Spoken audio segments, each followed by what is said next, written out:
storage on images and containers. We also briefly touched upon volumes in the previous lecture. We learned that if you want to persist storage, you must create volumes. Remember that volumes are not handled by storage drivers. Volumes are handled by volume driver plugins. The default volume driver plugin is local. The local volume plugin helps create a volume on the Docker host and store its data under the var lib docker volumes directory. There are many other volume driver plugins that allow you to create a volume on third-party solutions like Azure File Storage, Convoy, DigitalOcean Block Storage, Flocker, Google Compute Persistent Disks, ClusterFS, NetApp, RexRay, Portworx, and VMware vSphere Storage. These are just a few of the many. Some of these volume drivers support different storage providers. For instance, RexRay storage driver can be used to provision storage on AWS EBS, S3, EMC storage arrays like Isilon and Scale.io, or Google Persistent Disk, or OpenStack Cinder.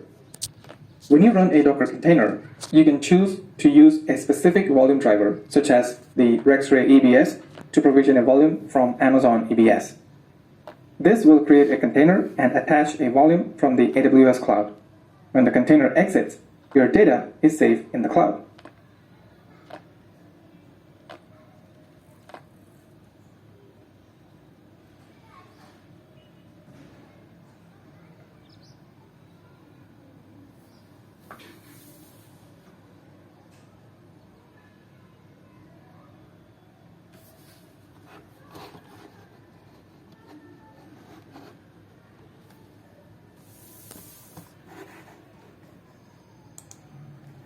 Open up at Container Storage Interface. In the past, Kubernetes used Docker alone as the container runtime engine, and all the code to work with Docker was embedded within the Kubernetes source code. With other container runtimes coming in, such as Rocket and CRI-O, it was important to open up and extend support to work with different container runtimes and not be dependent on the Kubernetes source code. And that's how Container Runtime Interface came to be. The Container Runtime Interface is a standard that defines how an orchestration solution like Kubernetes would communicate with container runtimes like Docker. So in the future, if any new Container Runtime Interface is developed, they can simply follow the CRI standards, and that new container runtime would work with Kubernetes without really having to work with the Kubernetes team of developers or touch the Kubernetes source code. Similarly, as we saw in the networking lectures, to extend support for different networking solutions, the Container Networking Interface was introduced. Now, any new networking vendors could simply develop their plugin based on the CNI standards and make their solution work with Kubernetes. And as you can guess, the Container Storage Interface was developed to support multiple storage solutions. With CSI, you can now write your own drivers for your own storage to work with Kubernetes. Portworx, Amazon EBS, Azure Disk, Dell EMC Isilon, PowerMax, Unity, Extreme.io, NetApp, Nutanix, HPE, Hitachi, Pure Storage, everyone's got their own CSI drivers. Note that CSI is not a Kubernetes-specific standard. It is meant to be a universal standard, and if implemented, allows any container orchestration tool to work with any storage vendor with a supported plugin. Currently, Kubernetes, Cloud Foundry, and Mesos are on board with CSI. So here's what the CSI kind of looks like. It defines a set of RPCs, or remote procedure calls, that will be called by the container orchestrator, and these must be implemented by the storage drivers. For example, CSI says that when a pod is created and requires a volume, the container orchestrator, in this case Kubernetes, should call the create volume RPC and pass a set of details such as the volume name. The storage driver should implement this RPC and handle that request and provision a new volume on the storage array and return the results of the operation. Similarly, container orchestrator should call the delete volume RPC when a volume is to be deleted, and the storage driver should implement the code to decommission the volume from the array when that call is made. And the specification details exactly what parameters should be sent by the caller, what should be received by the solution, and what error codes should be exchanged. If you're interested, you can view all these details in the CSI specification on GitHub at this URL. So that's about it for now about Container Storage Interface. I'll see you in the next lecture.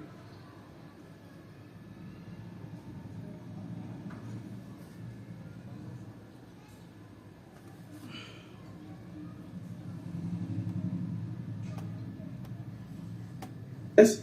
Before we head into persistent volumes, let us start with volumes in Kubernetes. Let us look at volumes in Docker first. Docker containers are meant to be transient in nature, which means they are meant to last only for a short period of time. They are called upon when required to process data and destroyed once finished. The same is true for the data within the container. The data is destroyed along with the container. To persist data processed by the containers, we attach a volume to the containers when they are created. The data processed by the container is now placed in this volume, thereby retaining it permanently. Even if the container is deleted, the data generated or processed by it remains. So how does that work in the Kubernetes world? Just as in Docker, the pods created in Kubernetes are transient in nature. When a pod is created to process data and then deleted, the data processed by it gets deleted as well. For this, we attach a volume to the pod. The data generated by the pod is now stored in the volume, and even after the pod is deleted, the data remains. Let's look at a simple implementation of volumes. We have a single node Kubernetes cluster. We create a simple pod that generates a random number between 1 and 100 and writes that to a file at /opt/number.out. It then gets deleted along with the random number. To retain the number generated by the pod, we create a volume. And a volume needs a storage. When you create a volume, you can choose to configure its storage in different ways. We will look at the various options in a bit, but for now, we will simply configure it to use a directory on the host. In this case, I specify a path /data on the host. This way, any files created in the volume will be stored in the directory data on my node. Once the volume is created, to access it from a container, we mount the volume to a directory inside the container. We use the volume mounts field in each container to mount the data volume to the directory /opt within the container. The random number will now be written to /opt mount inside the container, which happens to be on the data volume, which is in fact the data directory on the host. When the pod gets deleted, the file with the random number still lives on the host. Let's take a step back and look at the volume storage options. We just used the host path option to configure a directory on the host as storage space for the volume. Now that works fine on a single node. However, it is not recommended for use in a multi-node cluster. This is because the pods would use the /data directory on all the nodes and expect all of them to be the same and have the same data. Since they are on different servers, they're in fact not the same, unless you configure some kind of external replicated cluster storage solution. Kubernetes supports several types of different storage solutions, such as NFS, ClusterFS, Flocker, Fiber Channel, CephFS, Scale.io, or public cloud solutions like AWS, EBS, Azure Disk, or File, or Google's Persistent Disk. For example, to configure an AWS Elastic Block Store volume as the storage option for the volume, we replace host path field of the volume with the AWS Elastic Block Store field along with the volume ID and file system type. The volume storage will now be on AWS EBS. Well, that's it about volumes in Kubernetes.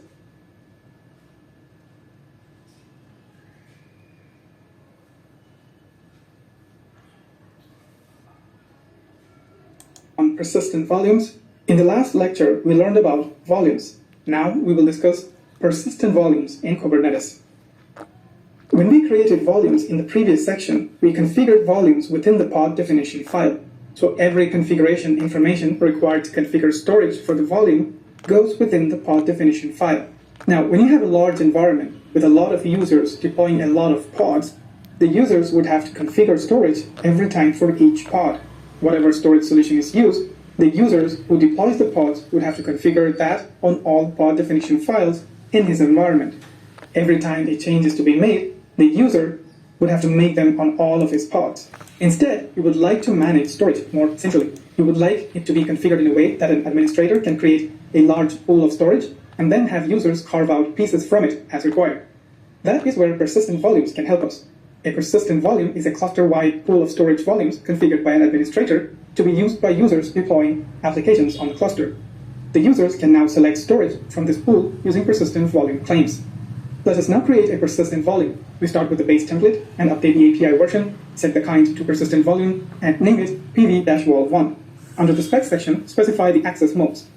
Access mode defines how a volume should be mounted on the host. whether in a read-only mode or read-write mode, etc.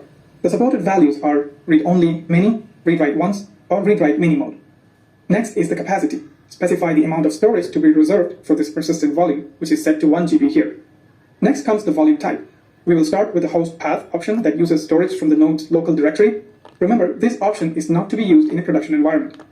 To create the volume, run kubectl create command, and to list the created volume, run the kubectl get persistent volume command. Replace the host path option with one of the supported storage solutions, as we saw in the previous lecture, like AWS Elastic Block Store, etc. Well, that's it on persistent volumes in this lecture.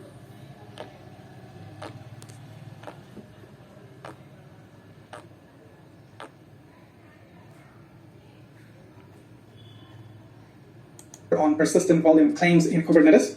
Now we will try to create a persistent volume claim to make the storage available to a node. Persistent volumes and persistent volume claims are two separate objects in the Kubernetes namespace. An administrator creates a set of persistent volumes, and the user creates persistent volume claims to use the storage. Once the persistent volume claims are created, Kubernetes binds the persistent volumes to claims based on the request and properties set on the volume. Every persistent volume claim is bound to a single persistent volume. During the binding process, Kubernetes tries to find a persistent volume that has sufficient capacity as requested by the claim, and any other request properties such as access modes, volume modes, storage class, etc. However, if there are multiple possible matches for a single claim, and you would like to specifically use a particular volume, you could still use labels and selectors to bind to the right volumes. Finally, note that a smaller claim may get bound to a larger volume if all the other criteria matches and there are no better options. There is a one-to-one relationship between claims and volumes, so no other claims can utilize the remaining capacity in the volume. If there are no volumes available, the persistent volume claim will remain in a pending state until newer volumes are made available to the cluster. Once newer volumes are available, the claim would automatically be bound to the newly available volume. Let us now create a persistent volume claim. We start with a blank template, set the API version to v1, and kind to persistent volume claim. We will name it myClaim. Under specification, set the access modes to read-write once, and set resources to request the storage of 500 megabytes. Create the claim using kubectl create command. To view the created claim, run the kubectl get persistent volume claim command. We see the claim in a pending state. When the claim is created, Kubernetes looks at the volume created previously. The access modes match. The capacity requested is 500 megabytes, but the volume is configured with 1 GB of storage. Since there are no other volumes available, the persistent volume claim is bound to the persistent volume. When we run the get volumes command again, we see the claim is bound to the persistent volume we created. Perfect. To delete a PVC, run the kubectl delete persistent volume claim command. But what happens to the underlying persistent volume when the claim is deleted? You can choose what is to happen to the volume. By default, it is set to retain, meaning the persistent volume will remain until it is manually deleted by the administrator. It is not available for reuse by any other claims, or it can be deleted automatically. This way, as soon as the claim is deleted, the volume will be deleted as well, thus freeing up storage on the end storage device. Or a third option is to recycle. In this case, the data in the data volume will be scrubbed before making it available to other claims. Well, that's it for this lecture.